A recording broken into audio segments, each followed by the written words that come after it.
मित्रों, हिंदुस्तान में 10 दिनों के अंदर 2 टेररिस्ट अटैक हुए। टेररिस्ट अटैक, एक 22 जुलाई, एक 31 जुलाई। 31 जुलाई में ये 2 भाई झारखंड के मौत के घाट उतार दिए। 22 जुलाई को आशिक हुसैन नाम के कांस्टेबल जो शहीद हो गए देश के लिए, आशिक हुसैन जी शहीद हुए देश के लिए। वो अभी तक गोदी मीडिया ने अपने चैनलों पे चलाया ही नहीं।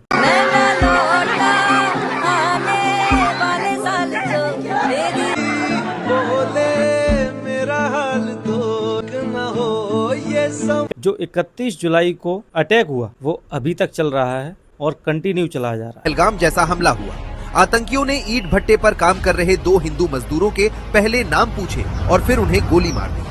हमले में एक मजदूर की मौके पर ही मौत हो गई, जबकि दूसरे मजदूर ने इलाज के दौरान दम तोड़ दिया। ईंट भट्टे पर काम कर रहे 2 मजदूरों पर गोलीबारी कर दी। बताया जा रहा है कि आतंकियों ने पहले धर्म पूछा, फिर गोली मारी। और इस खबर को अभी तक किसी गोदी मीडिया ने दिखाया ही नहीं। एक हेड कांस्टेबल की मौत हो जाती है आतंकवादियों के हाथ। मैं यही कहना चाहता हूँ, क्या ये सरकार हमारे लिए क्या साबित होना चाहती है? 370 हड्डी, ये आतंकवादी आते कहाँ से हैं? मित्रों, इतनी शर्मनाक हरकत हो रही है हिंदुस्तान में, इस सरकार में और इस प्रशासन में। कहीं ना कहीं बहुत बड़ी नाकामी सामने आती है। ये बहुत शर्मनाक हरकत है इस सरकार के लिए। मित्रों, आप लोगों से मेरा ये आग्रह है, क्या ये सरकार सो रही है? क्या ये सरकार इतनी नाकाम है कि अपने ही देश के लोगों को अपने ही फायदे के लिए मौत के घाट उतार रही है? दूसरा सवाल ये है, क्या ये कहीं ध्यान को भटकाने की तरफ तो नहीं ले जा रही? मित्रों, मैं आपसे सिर्फ यही कहना चाहता हूँ, उसके घर देर है अंधेर नहीं। अपने फायदे के लिए किसी को मार डालना, किसी को मरवा देना, ये कहीं का इंसाफ नहीं है। सत्ता को अपने ही कदमों के नीचे दबाए रखना, ये कहीं का इंसाफ नहीं है। मित्रों, आप इस चीज को समझ पा रहे होंगे